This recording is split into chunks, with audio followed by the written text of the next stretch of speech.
Evening, everybody. This is Liz Allen. Right, I am using a completely new platform tonight called StreamYard, and I thought it was live, and I was talking to myself for about 3 or 4 minutes. Luckily, I've got a very good friend who watches this quite regularly. Thank you, Bob. Is that you now? It's probably you watching. So I'm sorry I'm a few minutes late, but I thought I'd pressed live, and I had no clue that I hadn't pressed live. So this is my first Chinwag Thursday on this platform called StreamYard. So hopefully it's going to work okay. So I might look like well, you've probably seen me from you are seeing me from a different angle tonight anyway. So hang on. Found you at last. Do you know, Bob, if that's you, there's something on Facebook that says allow StreamYard, and basically what you have to do is once you've allowed it, it'll let me see your comments, because at the moment you're just coming up as Facebook user. Hang on, can I put that, show that? There you go, found you at last. It just says Facebook user. That's quite cool though, isn't it? That works. But this is a totally new experience for me. So a couple of weeks ago, there was a very lovely chap called Tom Stanhope who did a challenge and challenged quite a lot of us. There was about 187 of us in his group to do kind of regular Facebook Lives, because as I'd said to you guys before, it was something that I was quite fearful of. But here I am. And it's probably because I got used to talking to myself during lockdown. So anyway, like I say, totally different angle of the room. It's slightly weird. I'm using an external webcam because my webcam's a bit rubbish. But anyway, so anybody who's joining me now, if you can go onto the Power of Improvement Facebook page, and you have to put allow stream or something like that. So I don't actually know how to get rid of your comment now. Oh, here we go. There you go. You can get rid of that now. That works. Oh, Karen. Hello, lovely. Nice to see you. Now, so Karen's actually watching. There's 4 people. Karen's actually watching, and she was one of the other people who was on this challenge with me the other week. So, and she's absolutely brilliant. So the person who's most natural at doing Facebook Lives, you were brilliant, Karen. So am I actually? Yes, you are actually Bob now. Yes, Bob. You are Bob. Hey, that's great. You see, so that's the thing. You've got to go and allow StreamYard, and then it'll allow you to let me see some comments. Look, I'll show you. Here you go. Look, there you are. This is really clever. I love it. And look, there's Karen. Oh, I just love this. Oh, I'm as you are. I'm all prepared, Karen. I don't know what you mean. I am actually prepared. I am prepared. I wasn't prepared for StreamYard, but I am actually prepared tonight. So it may look like I'm winging it, but look, hey, I've got a few notes. They're not as many as I usually have, so I have got them. I've got to try and work out how I share screen on here as well. That's going to be an interesting one, isn't it? Oh my giddy aunt. Does anybody know? Let me just look, because I've got some stuff that I wanted to take you through. So tonight, well, one of the things I wanted to just kind of share with you, because it's something that, so my the guy who works with me, Chris Hunter, yes, no, you don't, Karen, you don't just wing it. I know you don't. Anyway, so this guy, Chris Hunter, who works with me, and he helps me with social media. He posted something about this time last week, and it was all about it was about PepsiCo, and all about the fact that they had been using Minecraft, which used to be one of my son's favorite online games. Amazingly, he's moved on to very many multitude of other online games, for kind of immersive experiences for continuous improvement. And it wasn't until I read that article, and then I went hunting on the internet for it. And if you get a chance, anybody who's interested in continuous improvement, so that might not be loads of you, but hopefully a few. Bob, you can have a look. If you have a look for PepsiCo Minecraft continuous improvement experience, I think they probably had it down as Lean Six Sigma. it was brilliant. So what I was actually thinking of was, so I'm creating an online course, and there is some gamification in there already, and I wanted to know what you guys thought about games within sort of like online training, because what I want to try and do, it's already in there in its current format. We've got this game with this character called Muda, and if anybody who's watching this either on replay, if you want to put hashtag replay if you are watching it again, and just put in that you know what Muda means. But basically, Muda is one of the kind of the mainstays of continuous improvement. And we've made a character that actually he kind of looks. It was based on this that my husband got me for Christmas. So we've called it. He looks a little bit like a Blue Tasmanian Devil character. Anyway, so what I was thinking about doing was actually, oh, thank you, was actually doing some live streaming, live lessons, but also trying to get a gamified version, an online kind of like gamified version of the game that we've put into the course. There's two Muda games. But have a look. If you get a chance to have a look at the PepsiCo kind of web. If you do a search on YouTube, and you'll find it, PepsiCo Minecraft. It was amazing. It was basically this chap who works for PepsiCo. It was his son's idea to actually kind of do this immersive game during lockdown, and I just thought that was fantastic. So maybe I'm just a geek. There you go. I'm quite geeky about CI, continuous improvement. Anyway, so, and I didn't even do an introduction to myself. But anyway, I put Liz Allen's Chinwag, and it totally threw me on StreamYard. So I'm just going to carry on. So what I wanted to talk to you tonight was about a mindset for improvement, and I'm going to try. So I actually put some slides together. I'd already put them together, but I put them together on Canva tonight. I'm going to have a go, and I've no idea how to share screen. That's a bit naff, isn't it? Oh, hang on, here we go. There's a button that says share on here. Hey, God, aren't I tech savvy? No. Right, it's probably not going to do it on this screen though, is it? Right, sharing screen's easiest with two monitors. Oh, we like that. We like. Oh, ho, ho, ho. Oh, and it's got a little thingy of me. Oh my God. Wow, this is exciting. Can you see that? Oh, can you see that? I can't see myself now. Hang on, I'm going to have to make this smaller. Oh, it works. Wow. And I've even got a little clicker. Look how prepared I was, Karen. Look at this. I was prepared. So tonight, Matthew, for those of you who remember that. Anyway, so tonight I want to talk about, I know, and you can see too, Rich. Look, hang on. Oh, hang on, look at Karen. There's Karen. Yeah, look at me. I know I'm dead cool. Look, and Rich, there's my husband. Oh, I just love this. Do you know, I've learned something new tonight, but actually learning how to go live was a lesson in itself. So there you go. But look, right. So start off talking about a mindset for improvement, because it's really, really important. Now, I don't know how many of you in this group want to try and, you know, wherever you're working. Some of you are working for yourself, might be slightly different. And some of you are working in organizations. But for those of you, no matter where we're working, there's always something you can do better. Okay, there's always in the way that you carry out your job, in the way that you carry out your work, there's always something that you can do better. Okay, and I'm sure you've been through this. Me and Bob's watching, and Bob and I have worked for the same company, so he always agrees, because we've both been through this. The whole point with looking at changing the way we work is our mindset. Okay, so I wanted to just, and hopefully this is going to work with my little clicker. Here we go. No, come on. Is it going to work? Oh, no, it's not going to work. She's going to mess it up. Let's just see. Hang on.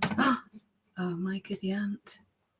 No, I don't want to stop sharing. I want to go to the next slide. Right, I will get to the next slide. And I bashed the keys in the bargain. Right. So what I'm going to talk here about is the two different kinds of mindset. Okay. My hands are, I always wave my hands around when I'm talking. My husband will tell you that. But I'm doing it again. Anyway, so there's two different types of mindset.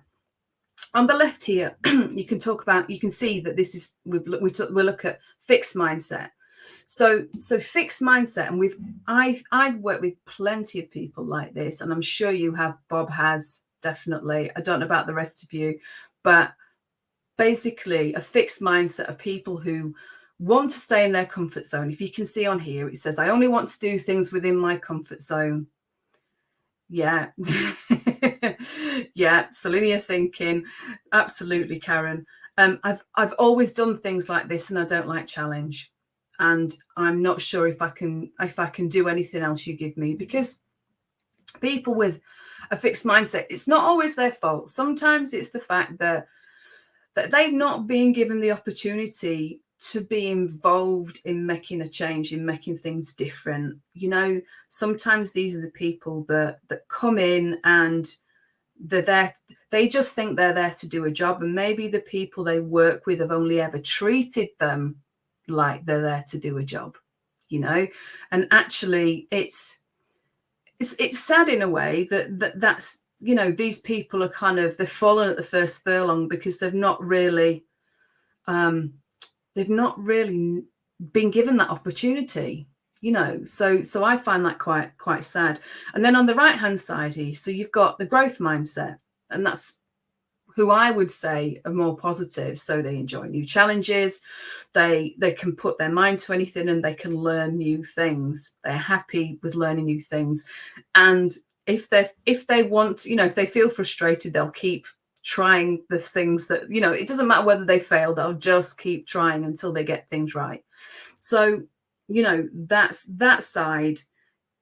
It's possible that the people with a growth mindset, it might just be that they've been given more opportunities to make changes. It might be that they're, you know, that they're naturally glass half full. You can talk to my husband. I talk to him about the fact that I'm probably more glass half full and he's quite glass half empty, but not always. It's just one of those things. He's probably going to come and knock on my door and tell me to stop now talking about that. But look, this is the way that, you know, the different types of mindset. Okay. Oh, my clicker's working. What we want in an organization is a growth mindset. We want people who are interested and happy to make changes, but you've got to give them opportunities to do that in the first place. It's really important that if we're, you know, giving people opportunities and making them feel empowered to make decisions and be involved, and just, there are so many things that we need to do. I've talked about this. I do talk about communication quite a lot, but like I say, the growth mindset is the most important part of looking at improvement and just kind of being positive about things. And the granddaddy, one of the granddaddies of continuous improvement was Henry Ford. And as he said here, most people spend more time and energy going around problems than trying to solve them. And I think we've all been there, whether it's in home life or whether it's at work. We've all been there in situations where there's a problem. We know we can't, you know, it's going to take a while for us to solve it. But we're not putting time in to actually solve it. We'll just keep going around the problem. It's a bit like us in our house. Okay, I'm going to give you an example, and Rich is probably going to be cringing if he's watching. We've got in our freezer, you know, we've got, I think it's 4 freezer compartments. Okay, and in our 4th freezer compartment down at the bottom, our freezer compartment is broken. So a number of times we've tried to repair it. Well, I haven't tried to repair it. Rich has tried to repair it. But what we need to do, because the front keeps coming off and there's a few expletives come out of either his mouth or my mouth when we can't actually get to the ginger or the garlic or whatever is for in that content, that part of the freezer. So what we should be doing, we should be looking and getting a new a freezer compartment. But what we're doing is we're just going around that same old problem and just putting up with it.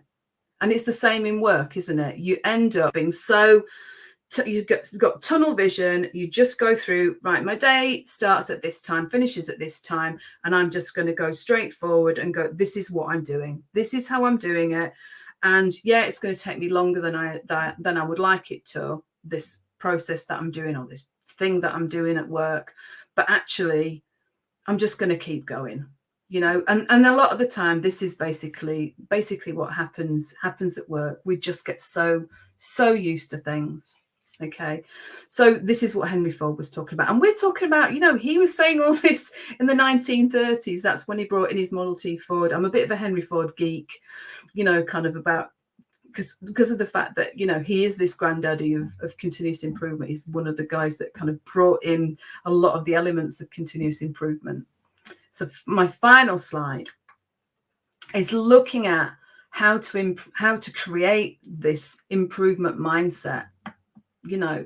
So rather than doing what we do with our bottom freezer compartment, look at the way that we do things at work and try and improve them. You know, get used to doing it on a daily basis. Try and start looking for ways to make things better, because actually it might take you that little bit longer to work out how to make things better.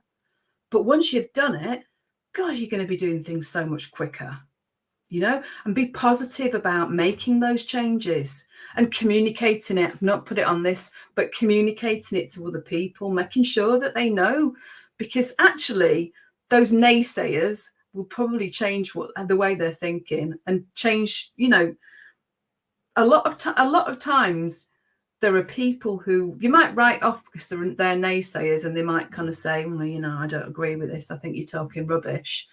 But actually, once they see changes in place, that's when they start embracing it themselves, you know. And the final bit on there is become a problem solver rather than putting up with things. We all put up with things, don't we? Like I say, it's the bottom freezer compartment. We put up with things, but let's try and start becoming a problem solver. And when you get to that stage, you kind of put a different sort of set of glasses on with these, you know. You actually have a different way of looking at things, and actually it does make a real difference at home and at work, because, you know, you just look at things in a very, very different way. So that's my few slides tonight, and I'm really chuffed that this has kind of worked. I hope you've sort of like enjoyed watching this, even if you're watching on the tiniest of phones, you know. Hopefully you'll be able to see a little bit of this. At least I'm telling you what, if you can't really see it on screen, then at least you're seeing that. So I'm gonna stop that sharing now. Hang on, look, there's even an option to stop sharing if I can actually get to it. Here we go. There. Wow, look at this. Gosh, I managed to get through how many minutes? Oh, 18 minutes. Oh, Richard will be saying I've been on too long now. But look, I really hope you've enjoyed this. The one thing I was going to say to you, and I didn't actually go, I don't think I went on to this. I should have shared this final slide. Do you know what? I'm just going to quickly share this, because that wasn't my final one. Give me a second, because I want you to look at this. Right. So a couple of weeks ago, I shared this document. I know it's not the most attractive compared to some of the other things, but it's an Excel spreadsheet. Okay. And what it's called, it's got a day in the life of. Basically, what it tries to do is it gets you to break down every single thing that you're looking at work. Like I say, I shared this the other week, and I just wanted to kind of just show you on screen. So you are looking at every single task that you do at work. And what I've done down the bottom in the green, sort of, I don't know whether you can see me pointing at the screen, but down next to my logo, it gives the breakdown of different types, whether what every single thing that you're doing at work is that what we call value added or non-value added. I've given kind of like a few the definitions underneath it. But it kind of gets you to sort of identify things a little bit differently. When, you know, it kind of starts opening out what you're doing at work and kind of identifying those those tasks in a slightly different way. And I just think, if you've not seen it, I think I've pinned it to the top. So, there's a number of things that are pinned to the top, and the day in the life of document is there. But listen, I've given it to you for you guys to use, and I really hope you get some value from it. There's another chap I used to work with, and I don't know whether he's watching, but Tim Evans, who I used to work with, we were talking about this, months and months ago now, and he was saying about this day in the life of document that he'd seen a long time ago, and I literally kind of researched it, and I put this together. And I am one of the people that I currently work with. I work part-time for another company, and she thinks it's great, and she's a business improvement trainer. So I hope you guys try it and download it and see how you get on, and just put some comments in the notes, or in the kind of the chat boxes underneath here. See what you think. But just to say, we've got 5 on, that's great. Now, just to say, I've really enjoyed doing this session. Maybe it's because it's different, because I can actually share what I do with you in the way that I probably want to do this because I'd like to actually deliver some more stuff live anyway at some point, because the course that I'm developing, that's going to be live, and this was just probably the best way of doing it, because you can kind of see exactly what I'm all about, hopefully. But I really kind of appreciate this time that you sat on here. Thank you ever so much for watching. I will be trying to keep Chinwag Friday. Oh my God, Chinwag Thursday. Do you know, it's because I've said all this week, it feels like I'm a day ahead of everything. Chinwag Thursday will be at 8 p.m. Okay, so we'll try and keep it consistent. And again, it would be really, really good if you guys are happy to share information with each other, to kind of, if anybody is trying out the day in the life of document, or any of the, any kind of other improvement, areas, if they're looking at anything, then just shout me. I'm here to help. And actually, there's plenty of other people in the group that we can all help you. So I'm going to finish now. Thank you ever so much for your time, everybody. Thank you for watching. I will pin this to the top, and if you get a chance to watch it, if you're coming back on and replay, then just put #replay so that I know, and just make a comment. So yeah, thank you, and I shall see you next week. And I'm going to use this again because it looks like it's worked. But thank you, Karen. Thank you, darling. And listen, I shall see you soon. Night, everyone. Bye.